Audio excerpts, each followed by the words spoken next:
Section 7 of the Life of St. Dominic Savio by St. John Bosco. Chapter 11. Various Incidents. His Attractive Manner with his Companions. Although Dominic, as we have seen, was imbued with the desire to do good to souls, it did not, as some mistaken people might imagine, tend to make him melancholy or mournful. On the contrary, he was the life of the recreation time, though he very wisely knew how to turn every opportunity to account. When others had something to say or a story to tell, he never interrupted or criticized, but when conversation flagged, he had an inexhaustible fund of entertaining information and anecdotes which were highly interesting to his companies. He knew just when to seize the opportunity of speaking, if it were necessary to deal with grumbling or murmuring, or something not approved of. His manner was so cheerful and attractive that he counted among his companions even those who were least disposed to piety, or were of an opposite nature to his own, and they always took in good part whatever insinuation or hint he might give them. Once when the boys were at play in an open space, a man came up and joined in the conversation. He was amusing at first, and had a story or two that suited the curiosity of young people, but when he had made himself at home a little, he went on to speak of religious subjects and priests and the like, and treated them with ridicule and disrespect. Many of the boys noticed the change in his conversation and went off to play. Others stayed on. But then Dominic arrived. He stopped for a moment to listen, but immediately saw what the man was about, and without any hesitation said to the boys round him, "Don't stay here listening to such a degraded man. He is only trying to corrupt souls." The boys were accustomed to Dominic's influence in regard to such things, and all moved away, leaving the man alone. The latter retired discomfited, and never tried his persuasive arts in that neighborhood again.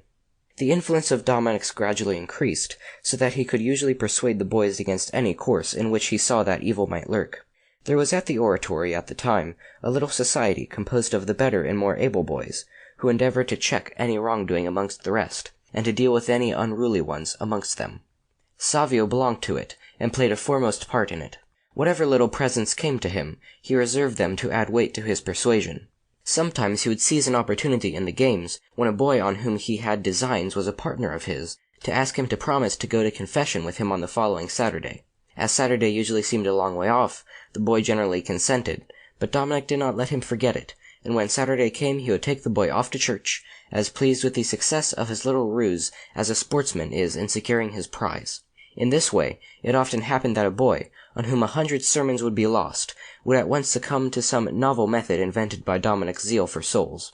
However, it occasionally happened that on the appointed day, the boy who had promised to accompany him to confession would be missing. As soon as Dominic saw him again, he would say, "Ah, you disappointed me. You didn't keep your promise." The boy would bring forward some excuse, but he was never able to convince Dominic, who easily explained to the boy that he had been caught in one of the devil's tricks for putting off confession. He would then go on to show him how happy he would be afterwards if he made a good confession, and get him to make another promise. It always happened that these boys would go to Dominic afterwards and tell him how glad they were for having followed his advice, and that they would go frequently to the sacraments in future. It is a common thing that among a great number of boys, a few are left more or less severely alone, whether on account of their peculiar character, or of some defect, or of something uninviting about them. Sometimes, too, these are the object of the ridicule and torment of their companions, and are sorely in need of a friend.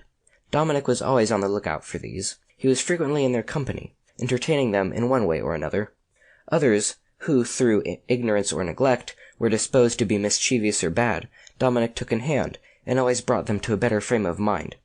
With the sick, again, he was in great demand, so that in one way or another, Savio was a real apostle, and put into practice his great ideal of drawing souls to God. End of chapter 11.